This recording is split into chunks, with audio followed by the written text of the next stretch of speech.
ওপরওয়ালা, এ কেমন বাড়িতে আমার বাবা মা আমাকে বিয়ে দিল, একটা মাটির কুঁড়ে ঘরে। এই বাড়িতে আমি থাকবো কি করে? আমার জীবনটাকে নরক বানিয়ে ছাড়লো আমার বাবা মা। কত স্বপ্ন দেখেছিলাম পাশের গ্রামের জমিদার ছেলের বউ হব, কিন্তু এখন দেখা যাচ্ছে একটা দিনমজুরের স্ত্রী হলাম শেষে। আমি এখানে এক মুহূর্তও থাকতে পারবো না, এক মুহূর্তও না। এরকম গরিব একটা পরিবারে আমার বিয়ে হবে আমি কোনোদিনও কল্পনাও করিনি। হায় হায় ওপরওয়ালা, এ কী করলে? ও মা, দয়া করে একটু শান্ত হও মা। আমার ছেলের সাথে তোমার বাবা মা খুব দেখে শুনেই তোমাকে বিয়ে দিয়েছেন মা। কিন্তু মা, একটা কথা সবসময় মনে রেখো, আমরা গরিব হতে পারি, কিন্তু আমাদের মধ্যে তোমার প্রতি ভালোবাসার কোনো কমতি রাখবো না। তুমি একটু দয়া করে আমাদের সাথে মিশে দেখো বৌমা, তাহলে দেখবে এই ছোট কুঁড়ে ঘরটাও তোমার আপন হয়ে যাবে। আমরা সবাই চাই তুমি এই বাড়িতে সুখে থাকো মা। শান্ত থাকা কি এতই সহজ? আপনি কি বুঝতে পারছেন আমি কি হারিয়ে এসেছি? মা, স্বপ্ন ভাঙলে মানুষ অনেক কষ্ট পায়, কিন্তু নতুন করে গড়ে নিলেই তো জীবনটা সুন্দর হয়। তুমি এই সংসারের নতুন আলো মা, তুমি চাইলে এই অন্ধকার ঘরেও আলো জ্বলবে। ওগো মা, এত কান্নাকাটি কেন? বৌমা, আমাদের বাড়ি খুব ছোট ঠিকই, কিন্তু এই ঘরের প্রতিটা খুঁটিতে তোমার জন্য জায়গা আছে। তুমি শুধু আমাদের একটু বুঝে নাও মা, আমরা তোমাকে কষ্ট দেব না। যতই তোমরা আমাকে ভুলভাল বোঝাও না কেন, আমি তোমাদের সাথে কখনোই মানিয়ে নিতে পারবো না। জানো আমার বাবা মা কত ধনী ছিলেন, আমি কত ভালো থাকতাম ওখানে, কিন্তু এই মাটির বাড়িতে আমি কিভাবে থাকবো? এই চিন্তাতেই তো আমি পাগল হয়ে যাব। আমি সব কিছুই জানি, আপনারা সবাই মিলে ষড়যন্ত্র করে আমাকে এই বাড়ির বউ বানিয়েছেন, তবে এর প্রতিশোধ আমি একদিন নেবই নেব। এই আপনাদেরকে বলে দিলাম, যেখানে আমি একটা গরিব মানুষের সাথে ভালো মতো কথাই বলতাম না, সেখানে আমার বিয়ে হলো একটা গরিবের সাথে। মা, রূপার কথায় কিছু মনে করো না। সে তার বাবা মার একমাত্র সন্তান তো, তাই একটু রাগী এবং জেদি। এই শুনুন, এই সব কথা মুখ সামলে বলবেন। আমি আমার মতো থাকবো। আমার সাথে যদি কেউ কথা বলতে এসছে, তাহলে দেখো কি করি আমি। গিন্নি, দয়া করে একটু মাথাটা ঠান্ডা করো। আমি তোমাকে কথা দিচ্ছি গিন্নি, তোমার কোনো কিছুর অভাব আমি কোনোদিনও অপূরণ রাখবো না। আমাদের পরিবারের প্রত্যেকটা মানুষই তোমাকে খুবই ভালোবাসবে। তোমাদের মতো গরিবদের ভালোবাসার আমার একদম প্রয়োজন নেই। বাবা মার সম্মান যাবে বলেই আমি এখানে থাকতে যাচ্ছি, কিন্তু আমার সাথে কেউ সম্পর্ক গড়ার একদম চেষ্টা করবে না। গো, মেয়েটাকে তো ওই বাড়িতে বিয়ে দিয়ে দিলাম, মেয়েটা কি আদেও ওই বাড়িতে মানিয়ে নিতে পারবে? সেটাই তো আমি ভাবছি, কারণ ওর তো ওরকমভাবে থাকা অভ্যাস নেই। একটা গরিব বাড়িতে কি করে মানিয়ে গুছিয়ে নিতে পারবে? আর তাছাড়াও আমাদের মেয়েটা তো রাগ জেদ দুটোই বেশি। সেই ছোটবেলা থেকে রাজরানীর মতো মেয়েটাকে রেখেছিলাম, নিজের হাতে কখনো খেতে দেয়নি, আর আজ কেমন গরিব ঘরে মেয়েটাকে বিয়ে দিয়ে দিলাম। মনে হচ্ছে যেন পাপ করলাম আমরা। পাপ নয় গোপালী, দরিদ্রতা তো কোনো অভিশাপ না। ছেলেটা খারাপ না, পরিশ্রমী, মা বাবা নিয়ে ছোট্ট সংসার, ভবিষ্যতে ভালো করবে। আমরা শুধু টাকাওয়ালা ঘরের খোঁজে গিয়ে যদি খারাপ লোকের হাতে মেয়েকে দিতাম, তাহলে কি হতো বলো তো? তুমি ঠিকই বলেছ, টাকার চেয়ে ভালো মানুষ অনেক বড় জিনিস, কিন্তু মা হয়ে মনটা তো মানে না গো। ওই ছোট্ট মাটির ঘরে আমার রাজরানীর মতো মেয়ে কিভাবে থাকবে? কিভাবে নিজে রান্না করবে, জল আনবে? সময় সব কিছু শিখিয়ে দেয় গো গোপালী। আমার বিশ্বাস ওর শাশুড়ি মা বাবা ওকে আপন করে নেবে। আর ছেলেটাও তো ভদ্র, শান্তশিষ্ট, পরিশ্রম করে। ওর ভালোবাসায় যদি আমাদের মেয়ে একটুখানি ঠাঁই পায়, তাহলে দিন দিন আস্তে আস্তে বদলে যাবে।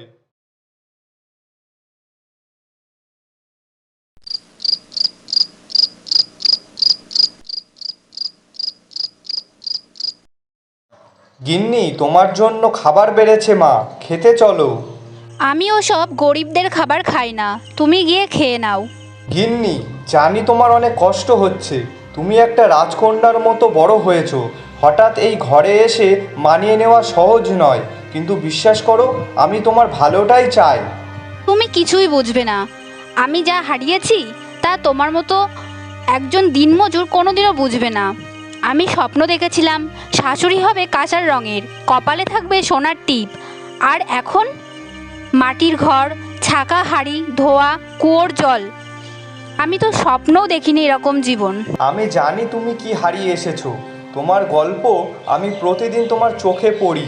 কিন্তু গিন্নি, আমি যদি তোমার সেই স্বপ্নটা না হতে পারি, তাহলে একটা ছোট্ট আশ্রয় হই। তোমার কষ্ট ভাগ করে নিতে চাই। তুমি যদি একটু সময় দাও। তুমি ভাবছো আমি এত সহজে বদলে যাব? না, আমি এখানে এসে আমার আত্মসম্মান হারিয়েছি। তোমার মতো গরিবদের বাড়ি আমার জায়গা নয়। তাহলে আমাকে শাস্তি দাও গিন্নি, কিন্তু নিজেকে দিও না। তোমার হাসি এই ঘরের আলো হোক। আমার মা বাবার মন ভেঙে দিও না, তারা তোমায় আপন করে নিয়েছে। আমি ওসব কিছু শুনতে চাইনি। তুমি এখন এখান থেকে চলে যাও, ব্যাস। আমি কোনোদিনও তোমার চোখে জল চাইনি গিন্নি, শুধু চাই তুমি একদিন এই বাড়িটাকে নিজের বলে ডাকো।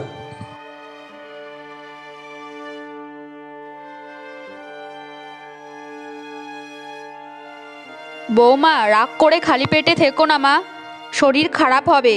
চলো মা, একটু খেয়ে নেবে, চলো। আমি তো বলেইছি আমার সঙ্গে কেউ জোর করবে না। আমি কারোর কথাই চলি না। বৌমা, এই সংসার তোমারও। তুমি চাইলেই আমাদের এই গরিব সংসারে নতুন সকাল আসতে পারে। আমরা সবাই তোমাকে মেয়ের মতোই ভালোবাসি। ভালোবাসা যদি থাকতো তাহলে এমন বাড়িতে আমার বিয়ে দিত না কেউ। তোমরা সবাই মিলে আমাকে বন্দি করেছো। আমার স্বপ্ন ছিল বড় বাড়ি, বড় পরিবার, কিন্তু এখন আমার জীবন কেবল অন্ধকার। এভাবেই তাদের মধ্যে কথা চলতে থাকে এবং তার পরের দিন সকালে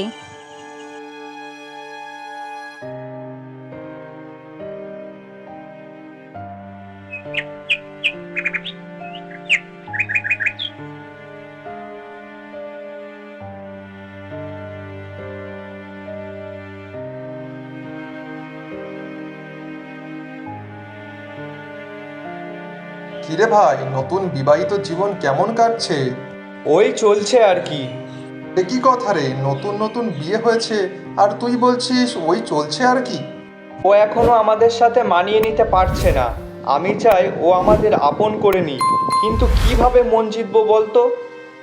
ভাই, একটা ফুলও যদি হঠাৎ কাঁটায় পড়ে যায় তখনও তো সে ব্যথা পায়। তুই ধৈর্য ধর, ভালোবাসা ছাড়া কোনো মনকে কখনো জেতা যায় না। ঠিক বলেছিস ভাই, ধৈর্যই তো ধরতে হবে। তবে মাঝে মাঝে মনটা খুব খারাপ হয়ে যায়। মনে হয় ও আমায় বুঝতে চায় না। খারাপ করিস না রে, নতুন মেয়ের পক্ষে হঠাৎ সব কিছুর সঙ্গে মানিয়ে নেওয়াটা কঠিন যে। তোর মা, বাড়ির নিয়ম, কাজকর্ম সব কিছুই তো ওর কাছে নতুন। তুই যদি ওর পাশে থাকিস ও একদিন ঠিক তোকে আপন করে নেবে। আমি চেষ্টা করি ওর পাশে থাকার, ওর সঙ্গে কথা বলার, কিন্তু ও সেই রাগঝাগ করে শুধু। মেয়েরা বাইরে কিছু না বললেও ভেতরে অনেক কিছু জমিয়ে রাখে। তুই মাঝে মাঝে ওকে জিজ্ঞাসা করিস কেমন আছো, কিছু লাগবে কি। দেখবি এই ছোট ছোট কথা থেকেই ও আস্তে আস্তে মানিয়ে নিতে শুরু করবে। ঠিক আছে, চেষ্টা তো করছি, দেখি কতদূর কি হয়। এই তো আমার ভাইয়ের কথা, ভালোবাসা মানেই পাশে থাকা, বোঝা, সময় দেওয়া।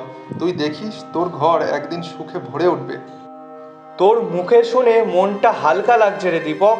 তুই থাকিস পাশে, মাঝে মাঝে এমন করে বুঝিয়ে দিস আমাকে। আমি তো তোর ভাই, দরকার হলে রাতে আসিস, পুকুর পাড়ে বসে গল্প করব।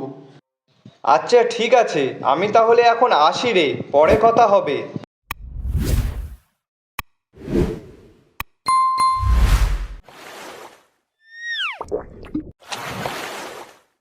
মা যদি থাকতো তাহলে বলতো, মেয়ে, জীবনের সবসময় বড় ঘরেই সুখ পাওয়া যায় না, সুখ তো ভালোবাসার মধ্যে থাকে।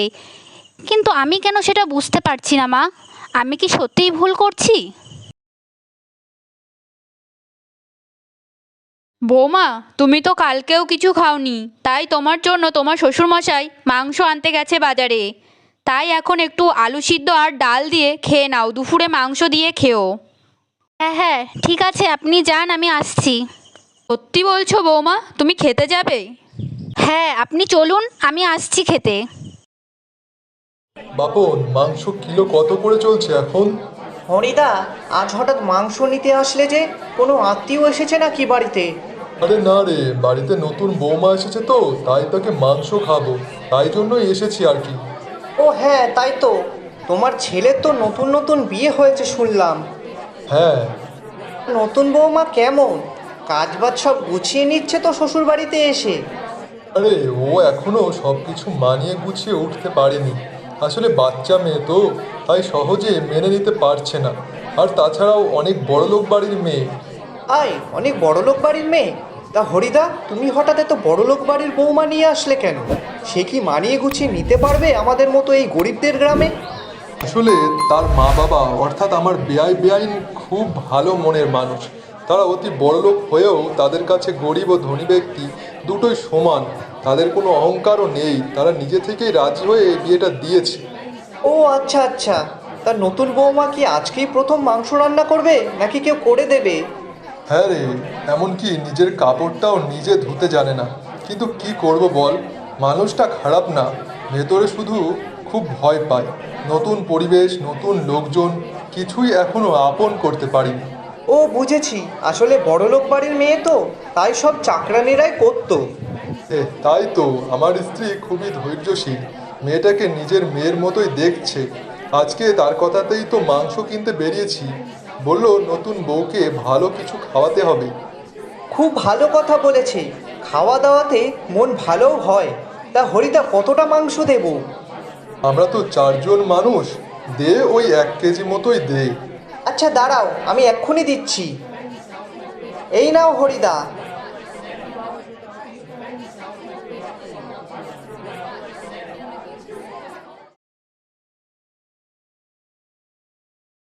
গিন্নি, ও গিন্নি, এই নাও মাংস নিয়ে চলে এসেছি আমি।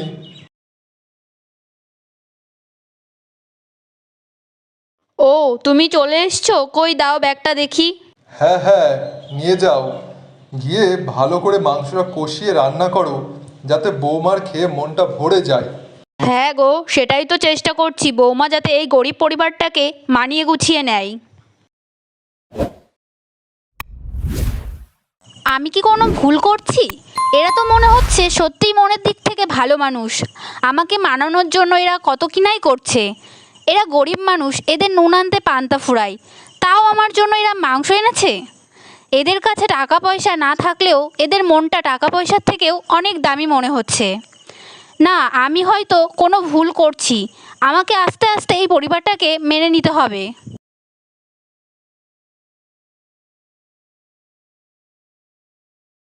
কি গো, তুমি কি ভাবছো বসে বসে?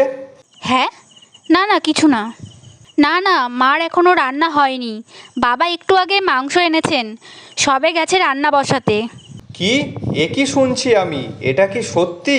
তুমি আমাদের বাড়ির খোঁজ খবর নিচ্ছ এখন? মানে কি বলতে চাইছো তুমি?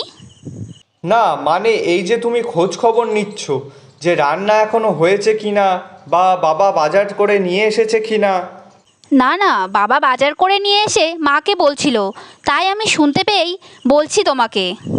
আচ্ছা ঠিক আছে, তবে ভালো লাগছে শুনে তুমি আমাদের কথা একটু একটু করে ভাবতে শুরু করেছো। আমি চেষ্টা করছি, মানে আসলে আমি তো কখনো এরকম পরিবেশে থাকিনি। জানি, তাই তো কেউ কিছু বলেও নি তোমায়। মা বাবা আমি সবাই শুধু চাই তুমি নিজের মতো করে সময় নিয়ে সবটা বুঝে নাও। আজ তোমার বাবা মাংস এনেছে শুধু আমার জন্য, আর তোমার মা এত যত্ন করে রান্না করছে। আমি বুঝতে পারছি এরা মন থেকে চায় আমি এখানে সুখে থাকি। এটাই তো চাই আমরা, তুমি আমাদের জীবনে নতুন আলো হয়ে এসো। তোমার হাসিই তো আমাদের বাড়ির সবচেয়ে বড় সম্পদ। এত ভালোবাসা পেলে মনটা কেমন যেন নরম হয়ে যায়। তাহলে এই মনটা দিয়েই একে একে সব কিছু আপন করে নাও, কেমন? চেষ্টা করব, তবে যদি মাঝে মাঝে ভুল হয়ে যায় ক্ষমা করে দেবে? বারবার ভুল হলেও আমি পাশে থাকবো, শুধু তুমি থেকো আমাদের সাথে। শুনছিস বাবা, রান্নাঘরে চলে আয়, রান্না হয়ে গেছে। ওই যে মা ডাকছে, তাহলে চলো খেতে চলো, নাকি তোমার জন্য এখানেই নিয়ে আসবো? না না, তুমি যাও, আমি আসছি। ঠিক আছে, আমি এখন যাই।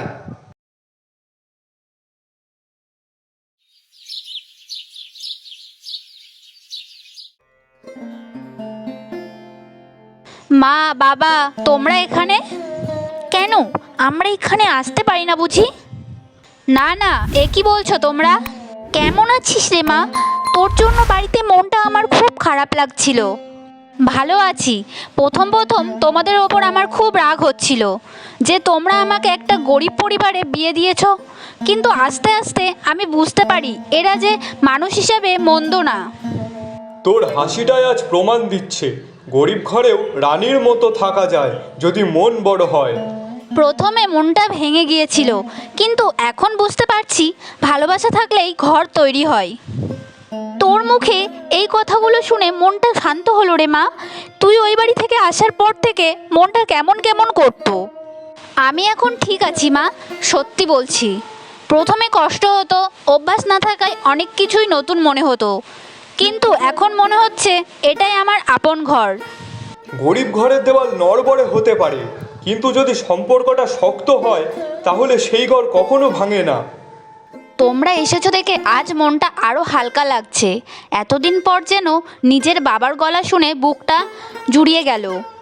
এখন তো তোমরা এসেছো, আজ সারাদিন তোমাদের সঙ্গে থাকবো। বসো তোমরা, তোমাদের জন্য জল নিয়ে আসি।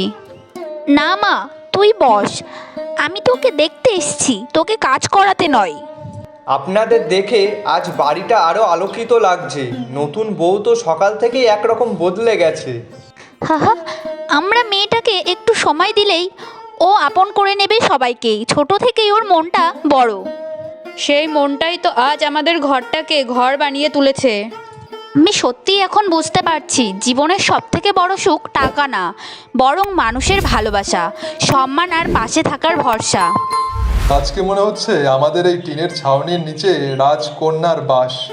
খুব ভালো থাকিস মা, তুই সত্যিই নিজের ঘর পেয়েছিস। তোমরা পাশে থাকো, আশীর্বাদ রাখো, আমি বাকিটা আপন করেই নেব। আপনার মেয়েকে যেমন মানুষ করেছেন, আমরাও তাকে পেয়ে আজ ধন্য হয়েছি। আমার বুকটা হালকা হয়ে গেল, মনে হচ্ছে মেয়েকে সত্যিই ঠিক জায়গায় দিয়েছি। আমি তো এখন এই ঘরেরই মেয়ে মা। তোমাদের ভালোবাসা পেয়েছি, আবার নতুন একটা পরিবারও পেয়েছি। একটা মেয়ের জীবন মানেই শুধু বিয়ে নয়, নতুন চ্যালেঞ্জ, নতুন মানুষ আর এক নতুন জগৎ। কিন্তু ভালোবাসা আর সম্মান থাকলে যে ঘর একদিন অচেনা ছিল, সেটাই হয়ে ওঠে সবচেয়ে আপন আশ্রয়। এই গল্পে সেই নতুন বউয়ের যে কষ্টটাকে জয় করে আপন করে নিয়েছে গরিব একটা ঘরকে, আর সেই ঘরও আপন করেছে তাকে। কারণ শেষমেশ ঘর বড় না, মন বড় হওয়াটাই আসল।